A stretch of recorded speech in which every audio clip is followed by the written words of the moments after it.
Shanador Tully.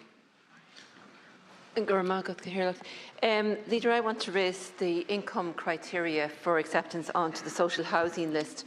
At the moment in Cavan and 7 other counties, if you earn 30,000 as a single person with marginal increases for another adult or for children in the household, it's a little bit over 30,000. It's 35,000 in about 12 other counties and then 40,000 in our cities and around in the commuter belt.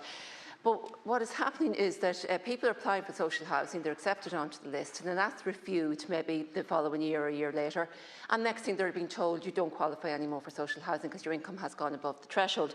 And they're absolutely distraught because while they might be renting something that they can afford at the moment, if they're evicted or if they get a notice of eviction, they're not going to get anywhere to rent that's affordable for them going forward into a new tenancy. I mean, the average new tenancy rate, rental rate in Cavan now is over €1,100. And indeed, yesterday even a person told me it was €1,400 for a one-bedroom apartment that she was looking at for herself and 2 children. It's not even sufficient for her needs, but that's all she was going to be able to afford.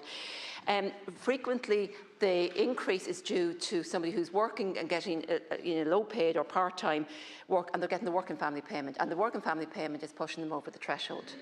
But they need that payment to meet the costs of living. And the thing I pointed out before about being unfair about the working family payment, if someone is applying for a mortgage, it's not taken into account as income for that mortgage. And I think they're being penalised both ways. So it's pushing them over the threshold for social housing, but penalising them in being accepted for a mortgage. But I'm asking, I know it's not that long since those rates were reviewed, but I really think with the increase in rents that those rates need to be reviewed again. So if we could contact the Minister for Housing and ask if he would look at those rents again to bring either level for across the country or at least for the areas outside of the cities. Thank you.